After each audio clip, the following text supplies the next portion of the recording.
Hello，我係 Amy，歡迎嚟到 Amy in UK 嘅 channel。唔經唔覺，呢段片就係我喺英國湖區旅行嘅最後一段片啦。呢日呢，我哋就唔搭船，而係買一張全日車飛搭巴士。為咗用盡呢張價值10英鎊，亦即係大概港紙100蚊嘅全日飛，我會喺1日之內搭巴士去3個唔同嘅地方 ：Castlemaine、Glasmere、Rydal。呢日嘅第一站就係距離 Windermere 大概1個鐘車程嘅小鎮 Keswick。雖然搭巴士過去需要1個鐘，但係沿路睇下山、睇下湖、睇下羊，冇幾耐就到站啦。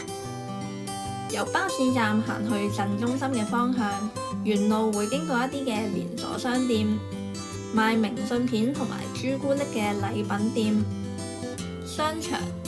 因為我去嗰日係星期六，所以可以喺鎮中心見到市集嘅攤位，有賣生果、蔬菜嘅攤位，有賣蛋糕嘅攤位，有賣畫、賣蜜糖、賣書同埋雜貨，賣雞蛋同埋生肉，仲有賣麵包嘅攤位。呢度嘅攤位都幾多下，由頭行到落尾大概需要5到8分鐘。咁我就唔逐間介紹啦。行完市集就去揾地方食嘢啦。咁我就去咗一間賣麵包蛋糕嘅烘焙店，呢度有賣唔同口味嘅海綿蛋糕、唔同餡料嘅批同埋撻，仲有可以另外點三文治、朱古力、咖啡。食啲嘢補充體力先。食完嘢就繼續向前行啦。呢度有好大間嘅零食專門店，有賣唔同口味嘅朱古力、了結糖、棉花糖、朱古力禮盒、macaron， 仲有酒同埋調味料。雖然呢間鋪頭都幾大下，但呢一度最吸引我嘅就唔係零食，而係呢啲得個擺字嘅擺設。大隻鴨仔睇上去真係好得意啊！啲糖上面仲有一朵好似 Undertale 嘅邪惡小花嘅花花。行返去出邊，除咗有市集之外，呢度仲有好多唔同嘅鋪頭，有咖啡店、烘焙店，有賣葡撻嘅烘焙店，有畫廊 Gallery， 有二手書市集。有得買價值1英鎊嘅 3D 地圖，跟住路牌向湖邊嘅方向行，行過呢個有好多花花草草嘅地方，穿過隧道，望下地圖確認位置，行過露天嘅咖啡廳。我有啲想入去嗰個保護罩入邊食嘢，唔知入邊焗唔焗嘅呢？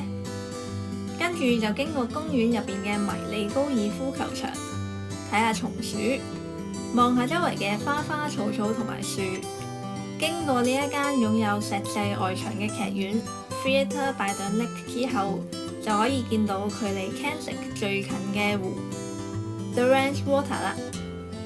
行過嚟呢一邊，可以見到湖邊有好多船、水鳥同埋鴨仔。呢邊同 Bonus on Windermere 一樣，可以坐船出去遊湖睇風景，亦都可以租船出去划艇泛舟。但呢一度行過去碼頭嗰段路都幾多雀屎㗎，所以行出去嘅時候就要小心啦。湖邊附近有一個養羊嘅牧場，可以睇綿羊。睇完湖之後就行返去巴士站嗰邊，準備去下一站啦。有時間嘅話都可以喺巴士站附近嘅超市行下。由 Keswick 出發，沿路又會見到唔少嘅綿羊。右邊係長條形嘅水庫 Fermere。坐大概半個鐘巴士就會嚟到我哋嘅第2站 Glasmere。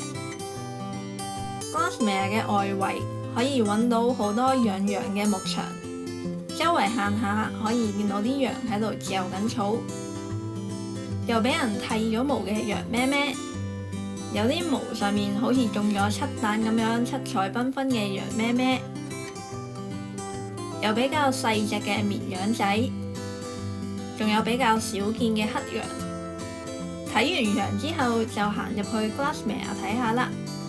首先經過呢一條河，經過對面嘅遊樂場。呢度嘅屋睇上去比較古舊，最高嘅建築都大概只有3層樓高。村入邊就有幾間精品店，有飲茶嘅茶藝店，有旅館同埋餐廳。對面間旅館門口有隻木馬，門口仲放咗由貓頭鷹坐鎮嘅長凳添。呢一間明明落雨都有咁多人喺門口排隊嘅呢，就係 Grasmere 最出名嘅鋪頭 Grasmere Gingerbread 格拉斯米爾薑餅屋。雖然叫做薑餅屋，但除咗薑餅之外，呢度仲有賣乳脂軟糖、醬料、薑茶等等嘅飲品同埋嘢食。因為呢一間鋪頭唔收現金，所以入去之前就記得準備定張銀行卡啦。鋪頭入邊都幾細間，點完嘢食俾完錢就要轉身走噶啦。佢賣嘅薑餅用紙袋包裝，當我拎到返屋企嘅時候，佢已經炒成咁樣樣啦。薑餅本身其貌不揚，食入口甜甜地，唔係好辣又唔係好硬，味道不過不失。去開湖區都可以買份試下嘅。買完薑餅之後就又係時候搭巴士啦。呢日嘅第3站就係名為 Ryedale 嘅小鎮。落咗巴士之後，沿住馬路邊向頭先 Grasmere 嘅方向行大概2分鐘，左邊嘅石牆就會出現一個缺口。經過缺口之後，行冇幾遠就會見到個路牌，指示你行去 Ryedale Water 嘅方向。沿住呢條橋過河行去對面。雖然呢日落雨，但都有唔少人着住雨衣喺呢一度遠足。過咗橋之後，沿住呢條濕滑嘅路面繼續向前行，繼續向前行，繼續向前行。行到過嚟呢一邊，穿過前面嘅 Kissing Gate 接吻門，後邊就係湖邊啦。但因為我嘅目的地唔係湖邊，所以就需要轉咗上山坡，繼續向前行啦。行大概3-4分鐘之後，途中會出現一段比較難行嘅碎石路。喺碎石路嗰度行多大概3-4分鐘，左手邊嘅樹後邊就會出現2個山窿。